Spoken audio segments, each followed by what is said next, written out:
much. Thanks, Tim. I think tracking the score of the quantum algorithms is a great idea to show how good we are progressing.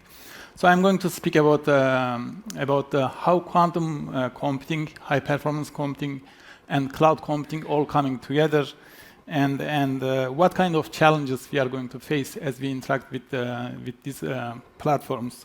But before going into the talk, I just want to introduce my company. So we are a Toronto-based software startup, around 20 people, founded in 2018, VC-backed from Silicon Valley, mostly US-based investors, and developing software tools for quantum computing, high-performance computing, and cloud computing.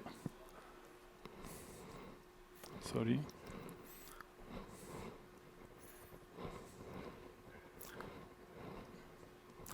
Yeah. So we are all amazed with the arrival of generative AI, right? This technology is so powerful. It's transforming our life. It's transforming how we are interacting with technology, how we are interacting with each other, how we are doing business, how we are discovering materials, how we are even writing software, right? And AI is transforming our life, but there is a lot of questions about this technology.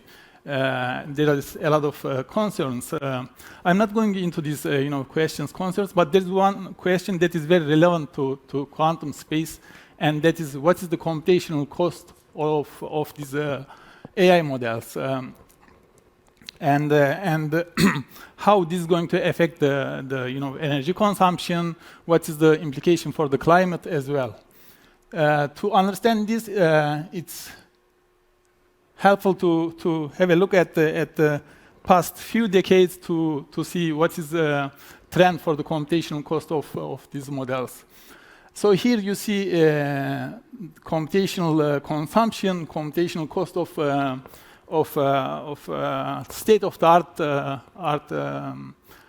machine learning models over past few decades. As you see, it's exponentially increasing as time goes, and this exponential increase becomes even more aggressive after 2012, around 2010-12, which is the time of deep learning revolution coming from Jeff Hinton's group.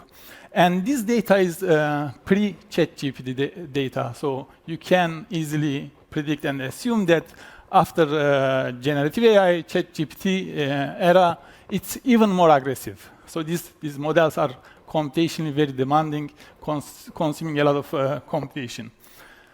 And of course, that's very relevant to quantum computing, right? So machine learning is one of the problems that actually we can attack and we can solve, we can develop with existing classical computers. It's computationally demanding, but it's still doable.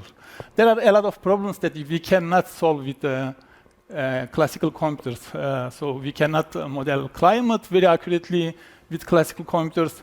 We cannot simulate chemistry, molecules for let's say, more effective solar panel applications, for battery applications. We cannot optimize supply chain problems at scale with classical computers. And that's why humanity is looking for new computing paradigms, right? And of course, quantum computing is one of the most promising one right now out there.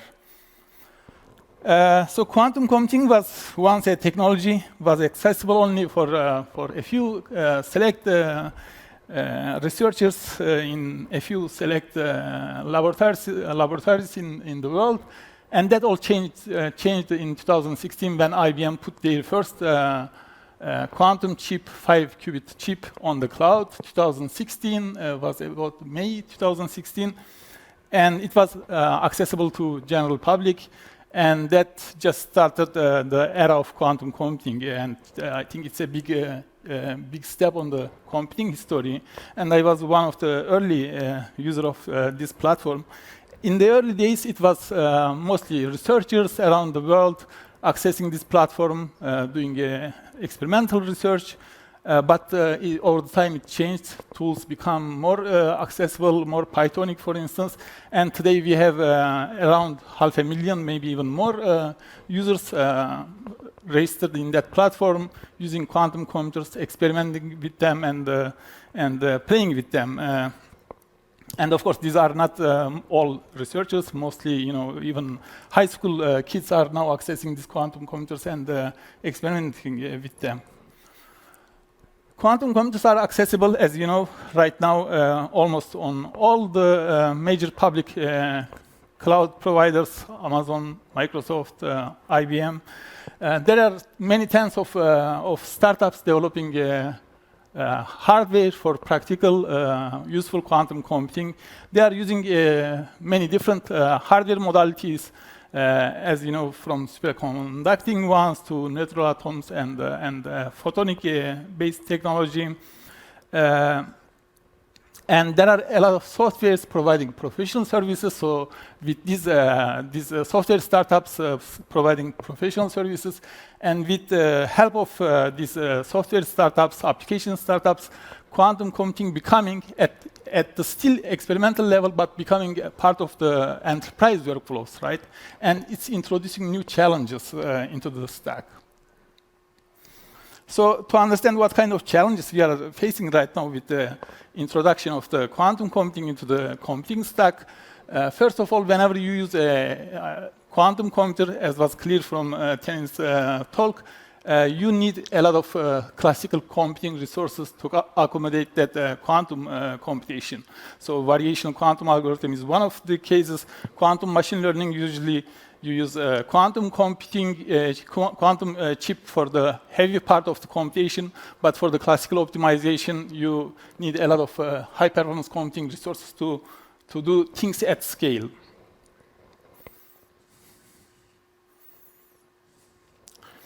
And one of the big problems right now in the quantum space is, of course, availability. So these devices, especially the high-quality devices, are on demand. There are sometimes month-long queues if you want to use them. Very expensive and less accessible, especially the high-quality hardware, of course. And that's not only specific to quantum hardware. Right now, because of this generative AI boom, even GPUs are on demand, and it's not easy to get access to GPUs in every platform, for instance. That requires efficient allocation of hardware on the classical side, on the quantum side, of course. When you use quantum computers, you need to timely allocate infrastructure on the both sides, classical and quantum again.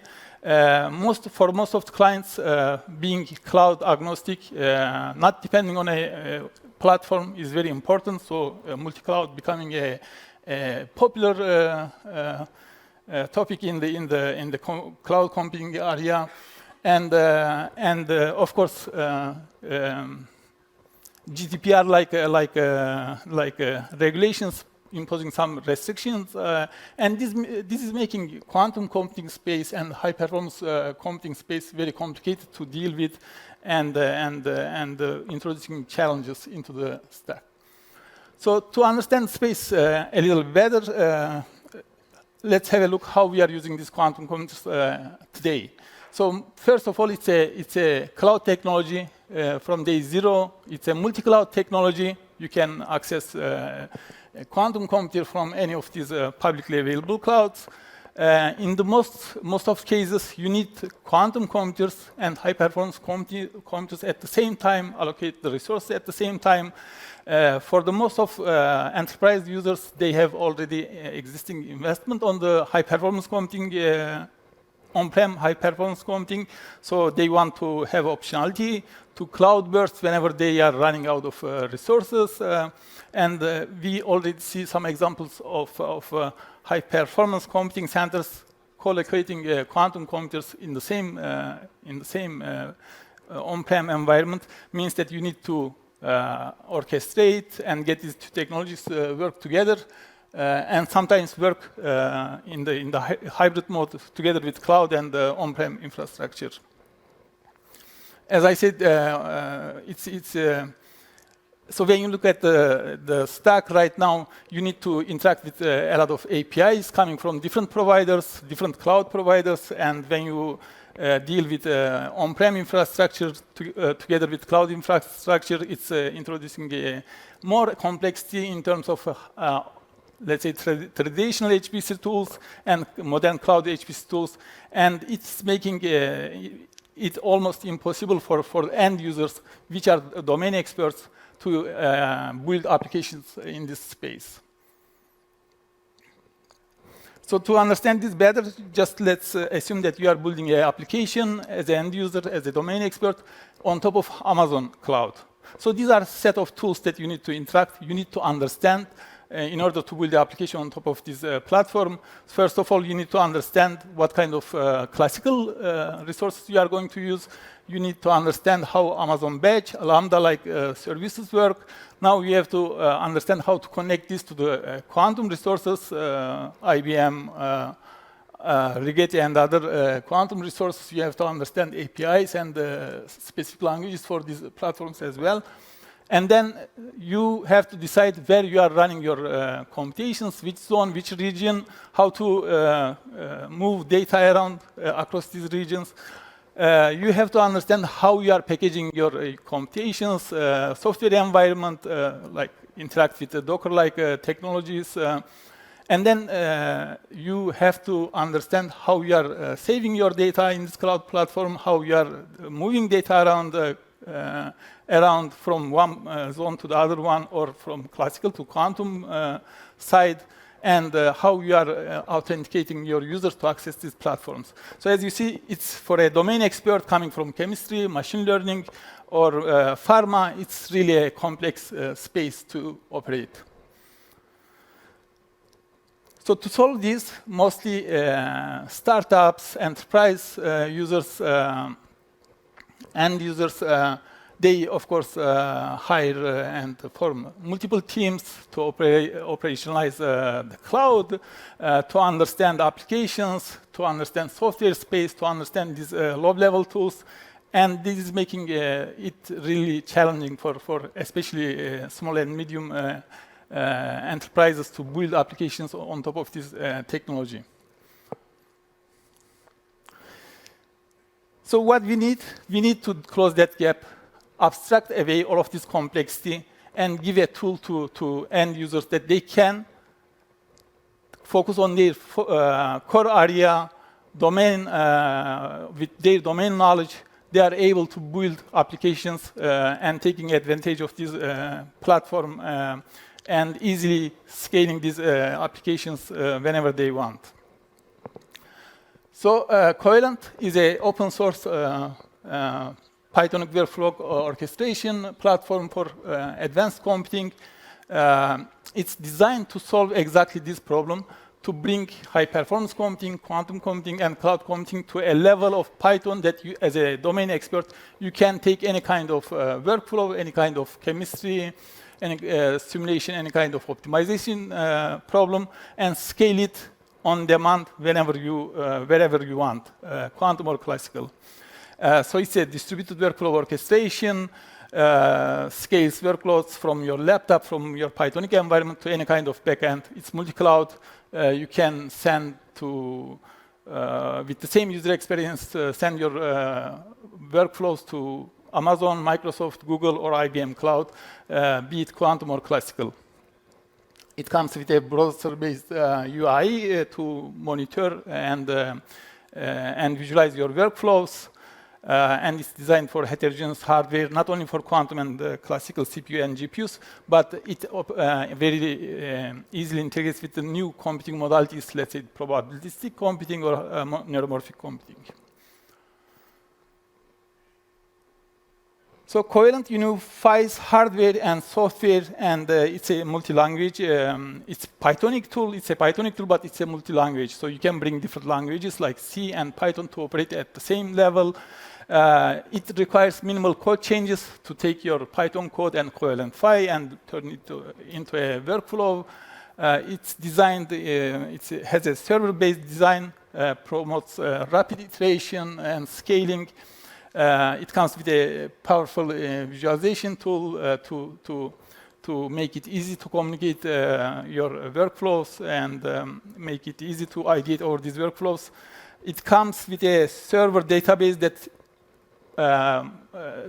saves and documents all of your all of your metadata and code, and anything related to your workflow, including the experiment and code versioning.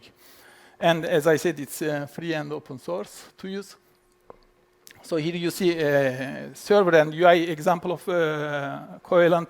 So it integrates with all of the cloud providers. It integrates with traditional HPC like Slurm executors. So you, from your Pythonic environment, from your local laptop, you can use Slurm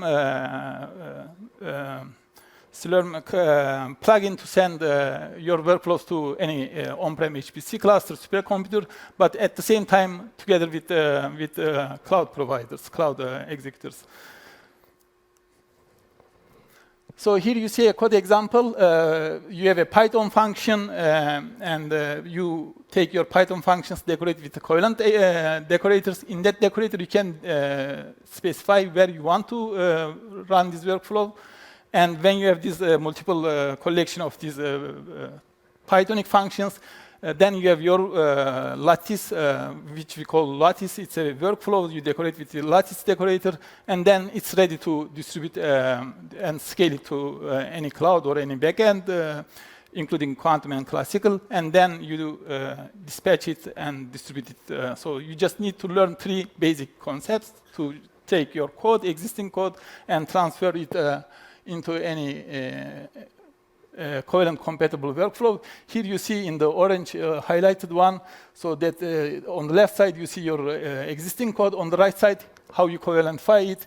In these decorators you can define executors. For instance, in that case, you are sending your first function to AWS batch executor, second function sending to a traditional HPC cluster, can be a supercomputer that you have on-prem, and third one going to IBM Qiskit runtime, for instance. It's that simple to distribute your workflows across hybrid on-prem and modern cloud infrastructure. So it's a Pythonic, and it integrates with all of the existing Pythonic packages, be it classical machine learning packages like PyTorch, Qiskit, JAX, and it also integrates with the existing quantum frameworks and languages like Penlang, Qiskit, Cirq, you name it. It integrates with all of the cloud providers, so you can scale your workloads from your laptop to any kind of cloud. And it works with C and Bash like languages, so it's a multi-language framework. So it's open source, as I said. You can just go to covalent.xyz to learn more. You can pip install and use it. Thank you very much.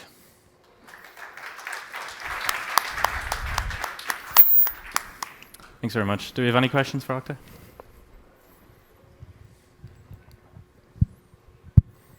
I had a quick one about the hardware providers, for example. So if you build a model and you run it through the pipeline, you still have to direct it towards like gate-based quantum devices, right? Or it won't necessarily automatically compile an equivalent algorithm on a different physical system, right? You still have a bit of domain knowledge, I guess. Yeah, so you, as an end user, we assume that you have knowledge of quantum computing, machine learning, so whichever area you are operating. But if, let's say that you have a gate-based algorithm that you want to send to IBM quantum computer, that algorithms with one line of code can go to the IonQ as well, if it's compatible, so at the end, like under the hood, it manages that. Okay, perfect. Thanks for that clarification. Thanks.